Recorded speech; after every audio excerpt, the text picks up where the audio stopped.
Pembelajaran berdiferensiasi. Ada 3 hal yang akan kami bahas, yakni mengenai pengertian pembelajaran berdiferensiasi, ciri-ciri pembelajaran berdiferensiasi, hal-hal yang perlu dilakukan saat pembelajaran berdiferensiasi, dan contoh relevan mengenai pembelajaran berdiferensiasi.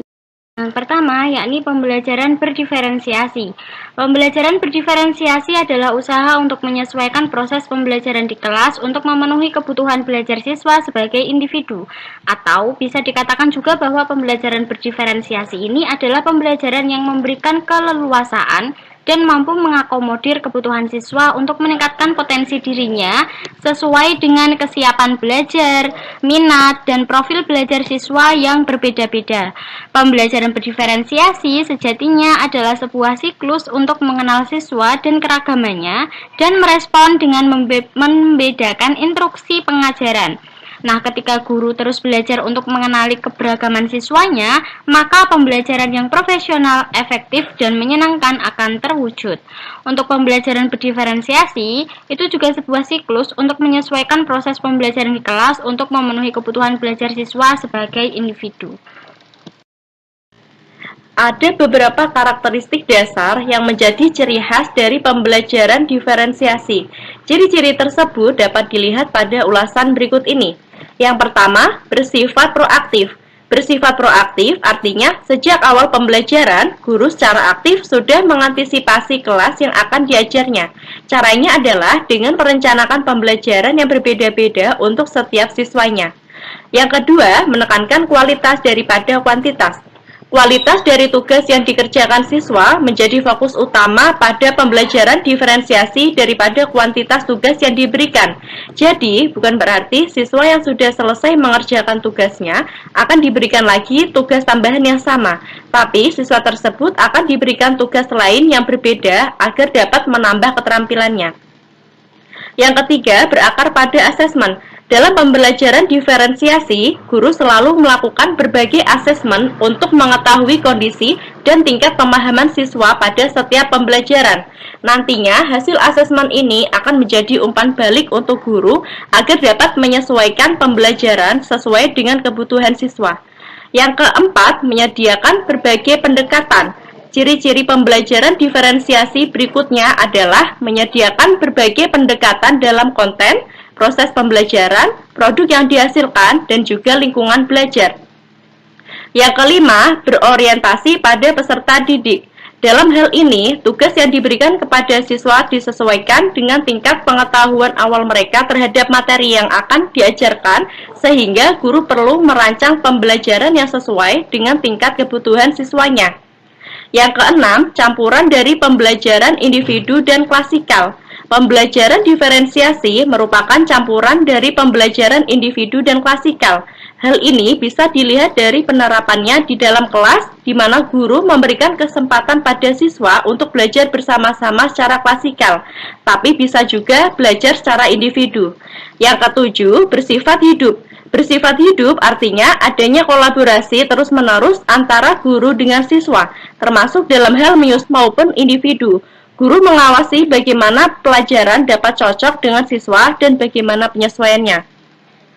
Selanjutnya, hal-hal yang dilakukan untuk menyiapkan pembelajaran berdiferensiasi di kelas dapat mengikuti langkah-langkah berikut ini. Pertama, mengenali karakteristik siswa, mulai dari sifat, minat, hingga gaya belajarnya. Mengenali karakteristik siswa ini dapat dilakukan dengan metode observasi selama kegiatan belajar berlangsung dan asesmen diagnostik melalui wawancara atau angket. Kedua, setelah mengetahui karakteristik siswa, guru dapat membagi mereka ke dalam beberapa kelompok berdasarkan minat atau gaya belajarnya. Yang ketiga, langkah berikutnya adalah memilih topik pembelajaran dengan memperhatikan keberagaman siswa dalam hal motivasi, minat, dan harapan belajarnya. Selanjutnya yang kelima, melakukan asesmen.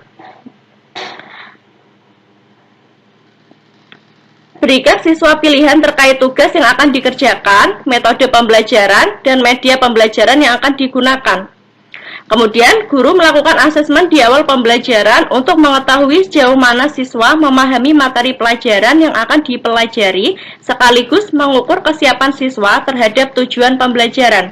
Asesmen juga dilakukan selama kegiatan pembelajaran berlangsung dan di akhir pembelajaran. Guru melakukan evaluasi dengan meminta siswa membuat suatu produk tertentu. Dan yang terakhir, melakukan evaluasi dan refleksi dari penerapan pembelajaran diferensiasi di kelas. Contoh relevan pembelajaran berdiferensiasi yang pertama yaitu bisa dengan pembelajaran dirancang oleh guru berdasarkan karakteristik siswa. Nah, pada hal ini guru merencanakan pembelajaran berdasarkan karakteristik siswa seperti etnik, kultur, status sosial, minat, perkembangan kognitif, kemampuan awal, gaya belajar, motivasi, dan perkembangan. Sehingga dengan memahami karakteristik siswa, guru dapat menentukan kegiatan pembelajaran yang sesuai. Yang kedua, yaitu bisa dengan pembelajaran diklasifikasikan berdasarkan minat dan gaya belajar siswa, sehingga guru dapat menyesuaikan metode pembelajaran yang dapat mendukung semua siswa, sehingga siswa mampu mencapai kompetensi secara maksimal. Yang ketiga di sini, guru menggunakan gambar, ilustrasi, permainan, interaktif, atau kegiatan berkelompok dalam pembelajaran di kelas. Seperti contoh, untuk menjelaskan apa itu fenomena alam, guru bisa menggunakan video atau gambar yang dapat mendukung pemahaman siswa yang tidak memiliki pengalaman terhadap fenomena alam tersebut. Nah, yang keempat di sini dapat dilaksanakan dengan guru membuat soal-soal dengan tingkat kesulitan bervariasi sesuai kemampuan siswa, atau guru merancang metode penilaian bervariasi sesuai gaya belajar siswa. Nah, yang terakhir, contoh relevan pembelajaran berdiferensiasi di sini, guru membagi materi ke dalam kelompok mudah, sedang, dan sulit, yang selanjutnya diberikan kepada siswa berdasarkan kemampuan siswa yang telah dikelompokkan.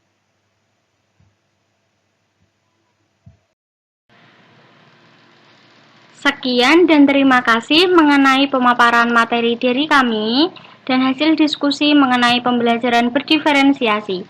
Wassalamualaikum warahmatullahi wabarakatuh.